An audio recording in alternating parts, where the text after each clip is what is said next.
Hi, in this tutorial I'm going to talk about the distribution of drugs within body compartments.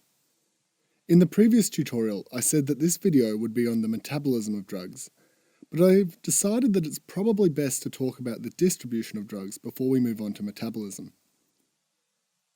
For the purposes of distribution, we can consider that the body is made up of four major compartments, which are really collections of fluid, and numerous minor compartments.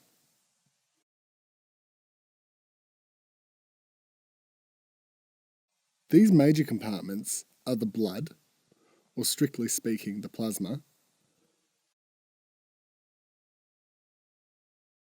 fat, extracellular fluid, and intracellular fluid. Then there are numerous other minor compartments. These include the cerebrospinal fluid, the peritoneum, synovial fluid in joints, and the fetus in pregnancy. There are numerous others, but for the purposes of this tutorial, we'll consider these as one single compartment. So if a drug is placed into one of the compartments, we can see how it might move and distribute into other compartments. Often drugs are placed into the blood. These are drugs which are given intravenously. So when a drug is placed into a compartment, it often associates with binding molecules. These binding molecules are often proteins such as albumin. This process sequesters the drug within the compartment, effectively increasing that compartment's storage capacity. And there is an equilibrium maintained between the bound drug and the unbound drug. The unbound drug within a compartment is then able to move into a new compartment, and thus an equilibrium is maintained between adjacent compartments. When a drug moves into a new compartment, some of that drug is sequestered by binding molecules within that new compartment.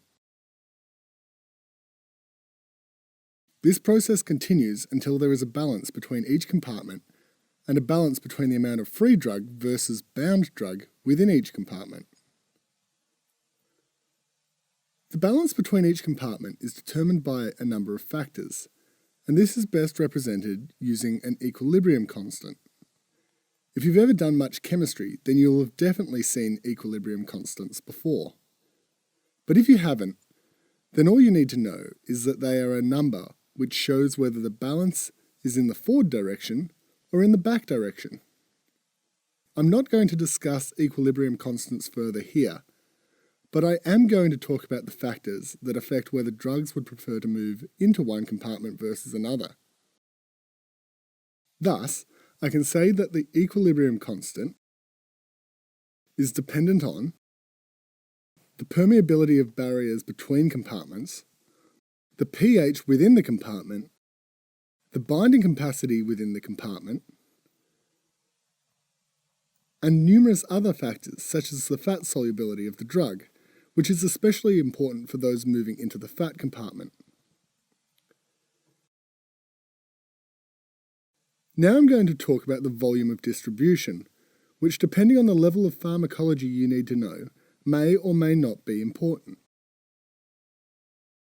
The volume of distribution, denoted VD, is a property of the drug which shows how much drug needs to be within the body to get a certain concentration in the plasma.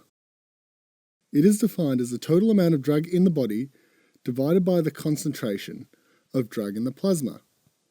I'll give you an example of how it might be used.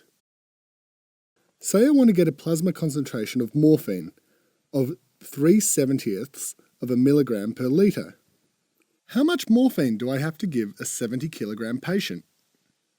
I know that the volume of distribution of morphine is about 5 litres per kilogram of body weight, and I'm trying to achieve a plasma concentration of 3/70ths of a milligram per litre. Well, by rearranging the above formula, I can see that the dose I need to give, which in this case is the same as the total amount of drug in the body, is the volume of distribution times the desired plasma concentration. Substituting in the numbers and solving shows that I need 15/70ths of a milligram for every kilogram of body weight. Therefore, for a 70 kilogram person, I need a dose of 15 milligrams. And that's a rundown of the distribution of drugs.